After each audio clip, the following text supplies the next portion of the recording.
டெல்லியை பொறுத்த வரைக்கும் மக்களவையில் 7 சீட்டுகள் இருப்பது குறிப்பிடத்தக்கது.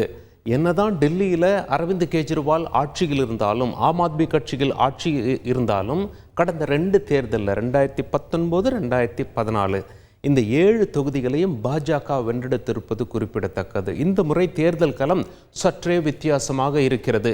இந்தியா கூட்டணியில், அதாவது காங்கிரஸ் கட்சியோடு கூட்டணி அமைத்து ஆம் ஆத்மி கட்சி தேர்தலை சந்திக்கிறது. இது ஒரு கூடுதல் பலம் ஆம் ஆத்மி கட்சிக்கு. இரண்டாவது, அரவிந்த் கெஜ்ரிவால் அமலாக்கத்துறையால் கைது செய்யப்பட்டு திகார் சிறையில் வைக்கப்பட்டு உச்சநீதிமன்றம் ஜாமீன் கொடுத்ததால அவர் வெளியே வந்து பிரச்சாரத்தில் ஈடுபட்டிருக்கார். இந்த அனுதாப அலை சீட்டுகளை வெல்ல உதவும் என்று ஆம் ஆத்மி கட்சி நினைத்து கொண்டிருக்கும் நேரத்தில் தான் ஆம் ஆத்மி கட்சிக்குள்ள ஒரு பூகம்பம் வந்திருக்கிறது. அது என்ன பூகம்பம்? ஸ்வாதி மல்லிவால் என்ற ஒருவரால். இவர் ஆம் ஆத்மி கட்சியில் ராஜ்யசபா எம்பி, ஆம் ஆத்மி கட்சி சார்பாக. சரி, என்ன பேசப்படுகிறது? ஆம் ஆத்மி கட்சியினர் இவர் மீது என்ன குற்றச்சாட்டு வைக்கிறாங்க அப்படின்னா, இவர் பாஜகவின் கத்தி, அதாவது பாஜகவின் கையால் என்று குற்றச்சாட்டு வைக்கிறார்கள். கெஜ்ரிவாலுக்கு ஸ்கெட்ச் போட்டார், ஆனால் கெஜ்ரிவால் தப்பித்து விட்டார். ஆம் ஆத்மி கட்சி சிக்கிக் கொண்டுள்ளது, கெஜ்ரிவாலுடைய பிஏ சிக்கிக் கொண்டார் என்று சொல்லப்படுகிறது. சரி, முதல்ல ஸ்வாதி மல்லிவால் இங்கே இருக்காங்க இல்லையா ஃபோட்டோவில், அவங்க யார் என்று பார்த்து விடுவோம். ஆம் ஆத்மி கட்சியின் ராஜ்யசபா எம்பி என்பது குறிப்பிடத்தக்கது.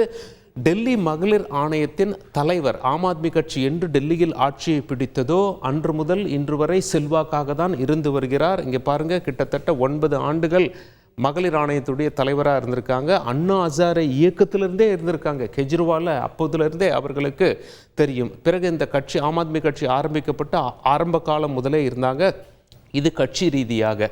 ஆம் ஆத்மி கட்சியில் செல்வாக்கு உள்ளவராக இருந்தவர் நவீன் ஜெய்ஹிந்த். அவரை திருமணம் செய்து கொண்டாங்க. ஆனால் 8 ஆண்டுகளில் அவர்களுடைய திருமண உறவு முறிந்து விட்டது, விவாகரத்தானது. ஸ்வாதி மல்லிவால் திடீரென தன்னுடைய தந்தையின் மீது பகிரங்க குற்றச்சாட்டு சொல்லியிருந்ததும் குறிப்பிடத்தக்கது. சிறு வயதில் தகாத முறையில் தன்னை தாக்கினார் என்றும் குற்றச்சாட்டு சொல்லி அதுவும் மிக பூதாகரமாக வெடித்தது.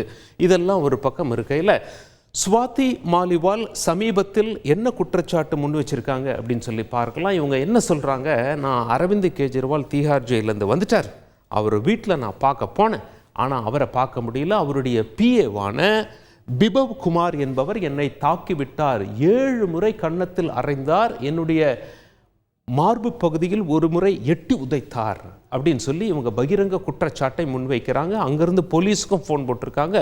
பிறகு வெளியவும் இந்த தகவல் சொல்லியிருக்காங்க. பிறகு நேரடியாக போலீஸ் ஸ்டேஷனும் போயிருக்காங்க. இதுதான் இவர்கள் வைக்கும் குற்றச்சாட்டு.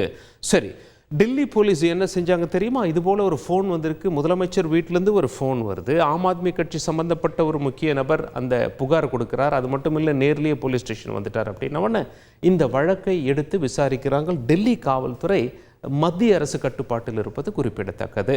இந்த வழக்கை போலீஸ் விசாரிக்கிறாங்க. போலீஸோட நேரில் ஸ்வாதி மல்லிவால், முதலமைச்சர் அரவிந்த் கெஜ்ரிவால் அவருடைய அந்த வீட்டுக்கு வந்து அந்த சோதனை எல்லாம் நடைபெறுகிறது. ஃபோரன்சிக் எக்ஸ்பர்ட்ஸ், கைரேகை நிபுணரோடு அங்கே வந்திருப்பது குறிப்பிடத்தக்கது.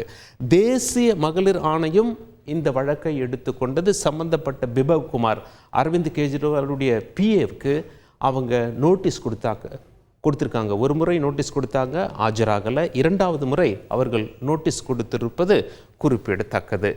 இதெல்லாம் ஒரு பக்கம் இருக்க, டெல்லி அமைச்சர் அதிஷி, டெல்லியில் பிரபல பெண் அமைச்சர், அவங்க அதிஷி என்ன சொல்கிறாங்க அப்படின்னா, 7 முறை தன்னை கன்னத்தில் அறைந்ததாக அரவிந்த் கெஜ்ரிவாலின் பிஏ மீது ஸ்வாதி மல்லிவால் குற்றச்சாட்டு முன்வைக்கிறார். கன்னத்தில் அறைந்த காயங்கள் எங்கே இருக்கிறது காட்டச் சொல்லுங்கள். அது மட்டும் இல்லை, மார்பு பகுதியில் எட்டி உதைத்ததாக சொல்கிறார். அந்த காயங்கள் இருக்கிறதா? இந்த மாதிரிலாம் அவங்க தன்னுடைய கேள்விகளை முன்வைக்கிறாங்க. அது மட்டும் இல்லை, அவங்க என்ன சொல்கிறாங்க, இவர் பாஜகவால் ஏவி விடப்பட்டவர். அரவிந்த் கெஜ்ரிவாலை இவர் சந்திக்க வந்த நேரத்தில் அரவிந்த் கெஜ்ரிவால் அவருடைய இல்லத்திலேயே கிடையாது, இவருக்கு அப்பாயின்மெண்ட்டும் கிடையாது. தானாக வந்து அங்கே ஒரு பிரச்சனையை உருவாக்கி தான் தாக்கப்பட்டதாக அவர் ஒரு சீன் கிரியேட் செய்கிறார். அதில் எந்த உண்மையும் இல்லை, பாஜகவின் கையாளாக இவர் செயல்படுகிறார் என்று பெண் அமைச்சர் இவர் மீது பகிரங்க குற்றச்சாட்டு முன்வைத்திருக்கிறார்.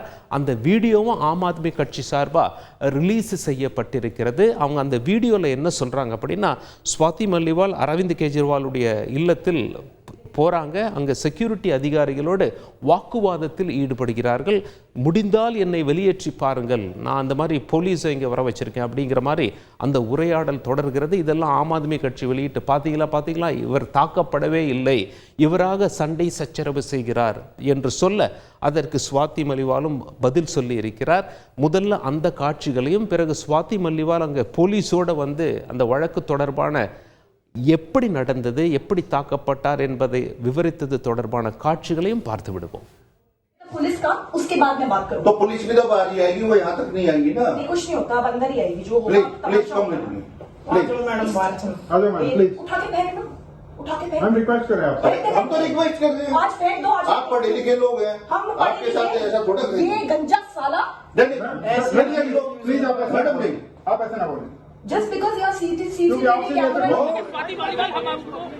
हट जाओ आगे हट जाओ।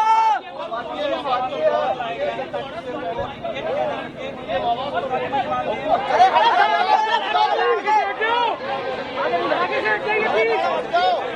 अरे सर हटाओ, सर हटाओ, सर हटाओ, अरे हटाओ।